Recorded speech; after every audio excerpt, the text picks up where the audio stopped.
My name is Mick Ohira and I'm managing partner of IMAP Denmark. Hi, my name is Piotr Chudzik. I'm managing partner at Trigon Investment Banking, part of IMAP Poland. And today we're going to talk about the 4 key trends in software M&A.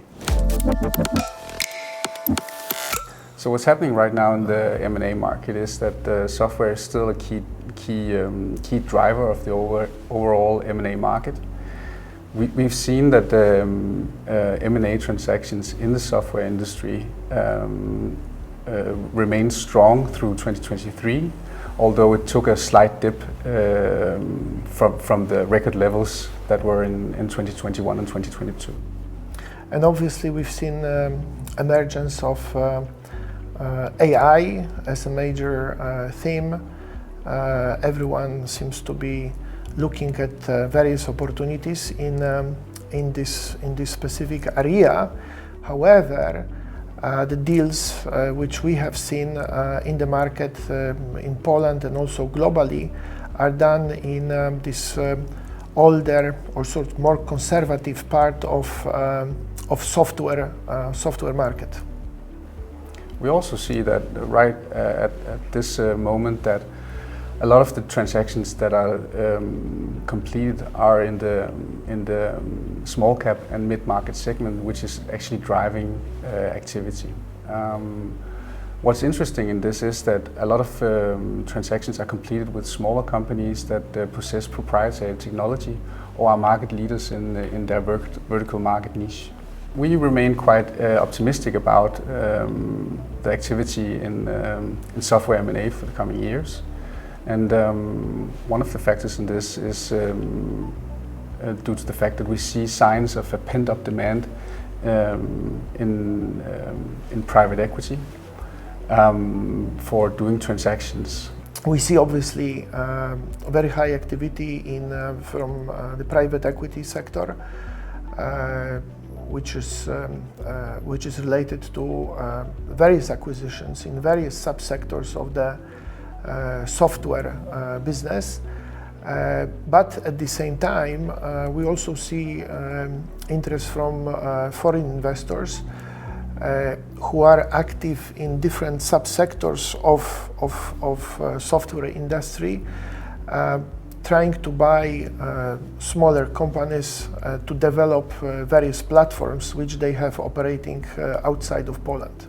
And actually, when you dive into the figures, you'll see that most of the transactions at the moment are founded to private equity transactions, whereas private equity to private equity transactions have remained more calm in 2023. But we believe that with the portfolios of these private equity companies that hold software businesses, that they will also come to market in the coming time. And we also see that sellers have remained slightly hesitant in 2023 due to the macro environment and waiting for signs of a stabilized or perhaps a slightly improving market conditions that are now ready to go to market. What we also see in terms of valuations, there's a huge decoupling between the public and private markets. The valuations in the public sector, both Poland and globally, they came down, but they still at a very high level. So the companies which were IPO'd in 2021, 2022, they are trading at high levels. Some of them, like this marvelous 7 in US, is still trading at super high multiples. So but the private sector is more cautious in terms of valuing companies for transactions. We've seen in Denmark that multiples have definitely leveled off from the record levels that we saw in 21 and 22.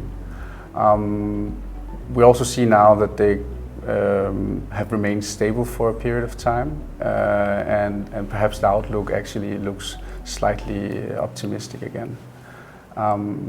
We also see that there's been a clear shift from high growth companies to now more focus on profitable growth companies. And these targets that are being acquired are really quality companies. So there's still a very high appetite for doing transactions in the software industry, and although the median multiples have stabilized at a lower level now, there are still the best performers that are significantly above the median multiple levels, and these are the companies that go under the rule of 40, where they grow, where the combined growth and profitability is above 40%. Definitely, investors are looking at real profits and real growth stories. They're clearly distinguishing between something which is in the distant future from something which actually was delivered by the companies they invest.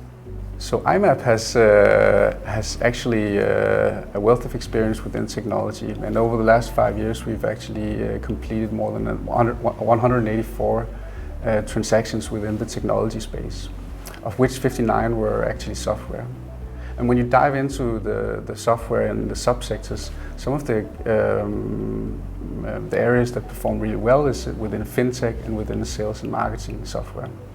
We also see that digital health and enterprise solution software are some of the areas that really get a lot of attention.